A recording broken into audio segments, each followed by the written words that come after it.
अमीर अब्बास, अभी टाइमिंग पर बात करना मैं आपसे चाह रही थी कि पहले डी नोटिफाई आया नोटिफिकेशन या फिर ये आया पहले, ये बड़ी इंपॉर्टेंट है। तो ज़रा मैं आपसे भी बात करती हूँ, अजहर साहब से ही पहले ज़रा इस पर कानूनी नुक्ता पूछ लेती हूँ। माहिर कानून में ज्वाइन कर चुके हैं। अजहर साहब बहुत शुक्रिया आपके वक्त का। ये अब डी नोटिफाई किया गया रातों रात गवर्नर की तरफ से, हालांकि वजीर आला का कहीं नाम ही नहीं था, स्पीकर का इकदाम था। पहली बात, अब ये मामला अदालत में है, असम्बलियाँ तहलील हो सकती हैं सर या नहीं हो सकती हैं? देखें, अब तो असेंबलियां तहलील हो सकती हैं। उसकी बुनियादी, वैसे तो असेंबलियां पहले भी तहलील हो सकती थी। उसकी वजह यह है कि तहरीक अदम एतमाद टेबल नहीं हुई है। नेशनल असेंबली की तहरीक अदम एतमाद 8 मार्च 2022 को दायर हुई थी। असेंबली बैठी थी 25 मार्च से और 28 मार्च को वो टेबल हुई थी। 28 मार्च से 3 अप्रैल तक 7 दिनों का टाइम होता है कि 3 दिन से पहले उस पर वोटिंग हो नहीं सकती और 7 दिन से आगे आप जा नहीं सकती है। ये आईन ने कदगन लगाई हुई है। तो अब तहरीक अदम एतमाद बदनीति से जो दी हुई थी वो वापस ले ली है। अब मामला आ गया है एतमाद में। मैं अभी मुझे हियरिंग चल रही है, मैं आपको वक्त से पहले जो मेरी अपनी गट फीलिंग है या हम कह सकते हैं कोई तजर्बे की बुनियाद पे ऊपर लाहौर हाई कोर्ट का 5 रुकनी बेंच जो है वो कहेगा कि तहरीक एतमाद जो आपने ली है, तहरीके एतमाद के हवाले से मंजूर भट्टू के केस को सामने रखते हुए आप 2 दिन में या 3 दिन में जाकर एतमाद का वोट लें। अच्छा, अब वो एतमाद, ये याद रखिएगा, एतमाद का वोट लें। अब यहाँ पर जो मसला अब आएगा, मैं तो समझता हूँ फिर भी सूबाई असेंबली तहलील हो सकती है, जो कि तहरीक अदम कंडीशन सिर्फ वहां पर है कि जब तहरीक अदम एतमाद पेश हुई होगी तो आप जो है ना असेंबलियां तहलील नहीं कर सकते हैं। लेकिन एतमाद की अगर तहरीक है तो एतमाद की तहरीक को सामने रखते हुए असेंबलियां तहलील की, जो कोई कदगन इस वक्त मौजूद नहीं है, वो ठीक है, मॉरल वैल्यू अपनी जगह पर मौजूद है। तो इस वक्त मैं समझता हूँ, और दूसरी पॉसिबिलिटी क्या है वो जरा आप समझाने के लिए समझा देता हूँ, बिटवीन द लाइन ही बात करूंगा। वो ये है कि आज लाहौर हाई कोर्ट है वो सस्पेंड कर देगी। वैसे असूली तौर पर वो गैर कानूनी है, जो गवर्नर का नोटिफिकेशन है वो आज सस्पेंड कर देगी। सस्पेंड करने के बाद आगे छुट्टियां सर्दियों की, तो ये समात चली जाएगी आगे, और समात कब कंक्लूड होती है वो जनवरी भी गुजर जाएगा। आप ये कह रहे हैं कि ये एक अजम्पशन है कि ये पॉसिबिलिटीज हो सकती हैं, राइट सर? मैं दोबारा आती हूँ, वक्त की कमी। अभी अमीर अब्बास, आप क्या समझते हैं, क्या कहता है आपका तज्जिया? ये बहरान बढ़ता ही चला जाएगा या कहीं थम जाएगा? मेरा ख्याल है कि अब चूंकि मामला अदालत पहुंच गया है तो ये बहरान अब खत्म होता नजर आ रहा है। अगर लाहौर हाई कोर्ट से ऐसा फैसला आता है जो हम तवक्को नहीं कर रहे, तो फिर सुप्रीम कोर्ट में बहरहाल परवेज इलाही इसको वहां चैलेंज करेंगे। मुमकिन नहीं है कि आप इलेक्टेड चीफ मिनिस्टर को इस बुनियाद के ऊपर डी नोटिफाई कर दें कि उसने एतमाद का वोट लिया, जो कि उसका काम ही नहीं है। जो काम स्पीकर का है कि वो इजलास बुलाए। और इस पे ये भी कानूनी और आईनी एक राय मौजूद है कि गवर्नर जब एतमाद का वोट लेने का कहता है तो वो स्पीकर को नहीं कहता, वो चीफ मिनिस्टर को कहता है। यहाँ गवर्नर ने स्पीकर को कहा है। अगर ये बात ठीक है, जो असम्पशन मैं आपके सामने रख रहा हूँ, तो फिर तो चीफ मिनिस्टर बिल्कुल बरी जिम्मा हो गए। वो तो अदालत को ये कह सकते हैं कि भाई या तो ये मुझे मुखातिब करके कहते हैं, मुझे खत लिखते हैं कि आप एतमाद का वोट लें, आप ऐवान का एतमाद खो चुके, लिहाजा आप फ्रेश वोट ऑफ कॉन्फिडेंस लें।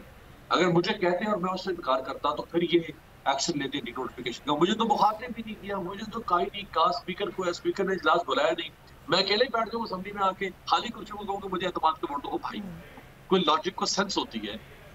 स्पीकर ने इजलास 2 दिन किए ही नहीं, इजलास आज शुरू होना है, तो कहां से चीफ मिनिस्टर खाली कुर्सी से जाके एतमाद का वोट लेता? एक अजीब बेतुकी किस्म की ये बात है। अच्छा, समझ में आ भी नहीं रहा किसी को ना कि ये होना क्या है। एक्चुअली बस टाइम गेन किया जा रहा है। बहुत शुक्रिया अमीर अब्बास। आप फारूक हबीब साहब हमारे साथ मौजूद हैं, उनसे बात करते हैं। फारूक साहब, टाइम तो गेन कर लिया है पीडीएम ने, अदालत भी चला गया है, ये मामला क्या लग रहा है, कर पाएंगे असेंबलियां डिसॉल्व? का बात नहीं है, जो मामला है वो है कि आइन शिकनी की गई है। हाँ हाँ, आर्टिकल 6 लगना चाहिए गवर्नर के ऊपर, अच्छा, इनके सहूलतकारों के ऊपर, जिन्होंने इनके ऑर्डर के ऊपर अमल दरामद किया उसके ऊपर।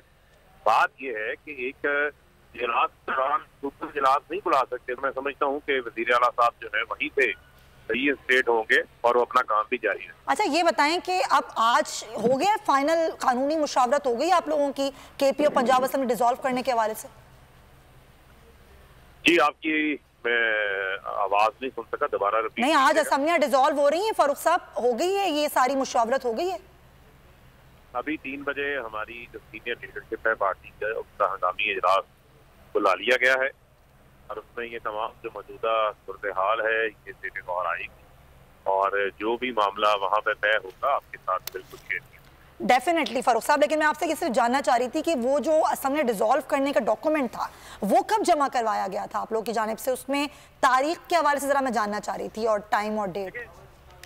तो असम्बली तहलील करने का मामला तो अपनी जगह के ऊपर मौजूद है, पहले इस केस का फैसला हो जाए और जो बज़ाहिर नजर आ रहा है कि बदनीयती की बुनियाद पर है कि असम्बलियों को तहलील करने से रोकने के हवाले से ही ये सारा गैर आईनी इक़दाम गवर्नर पंजाब से जो है वो करवाया गया है। हाँ। और इसके पीछे जो माइंड सेट है वो यही PDM के तमाम जो डाकुओं का टोला है, नालाइक आजम शहबाज शरीफ हैं, जरदारी माफिया फजलुर रहमान, लोग इसके जो है वो पीछे हैं जो मास्टरमाइंड है। और जैसे ही वजीर आला साहब रीइंस्टेट होंगे तो उन असम्बलियों को तहलील करने का इख्तियार उनके पास वापस आ जाए। अच्छा फारूक साहब, हमजा शहबाज को बिठाया हुआ है इन्होंने पंजाब में, आप जानते हैं कि वो पूरी कोशिश में है कि इनको वजीर आला बना दें। देखिए, वजीर आला बनते हैं अवाम के वोट के साथ, अवाम का मैंडेट के साथ। अब खैराती तौर के ऊपर 2.5-3 महीने वजीर आला है, इन्होंने अब और क्या कहना है? इन्होंने मैंडेट तो नहीं है इनके पास, यानी कि ऊपर बाप को वजीर आजम बनना है, नीचे बेटे को वजीर आला बनना है, ऐसे तो मुल्क नहीं चल सकता। और मुल्क की मैशियत जो है वो तबाह कर दी है इन्होंने पकड़ के, दहशतगर्दी आए रोज इजाफा होता जा रहा है, आए रोज पाकिस्तान के अंदर इंडस्ट्री जो है वो बंद होती जा रही है, 20 लाख से ज्यादा लोग बेरोजगार हो चुके हैं। तो इन हालात के अंदर ये मुल्क का फायदा नहीं कर रहे, इससे मुल्क के अंदर अदम इस्तेहकाम में इजाफा हो रहा है, मुल्क के अंदर स्टेबिलिटी नहीं आ रही, कोई इकोनॉमिक स्टेबिलिटी नहीं आ रही जो इकदाम ये ले रहे हैं। लिहाजा ये अपनी जात को तरजीह दे रहे हैं, मुल्क को इन्होंने पीछे छोड़ दिया है। यही वजह है कि अवाम इनको मुस्तरद करने के लिए तैयार बैठी हुई है, ये इंतखाबात से राय फरार इख्तियार कर रहे हैं, हर फोरम से ये भाग रहे हैं। ठीक, thank you so much Farooq Habib साहब। पाकिस्तान तहरीक इंसाफ के रहनुमा हमारे साथ थे और वही हमें पूरी उम्मीद है कि अदालतों से हमें रिलीफ मिलेगा और फिर आगे 3 बजे के बाद इस पर फैसला किया जाएगा। अच्छा, हमारे साथ अजहर साहब भी मौजूद हैं और हमारे ब्यूरो चीफ खावर अब्बास भी मौजूद हैं। अगर आपको वीडियो पसंद आई है तो लाइक पर क्लिक करें। हकीकी आजादी की जंग में बोल भी कप्तान के हमकदम, इलेक्शन कराओ मुल्क बचाओ की लाइव ट्रांसमिशन, दिखाई लम्हा बलम्हा सूरत हाल, रील और रेटिंग में भी बोल न्यूज रहा नंबर 1। सब्सक्राइब करें और बेल दबाएं ताकि कोई खबर रह न जाए।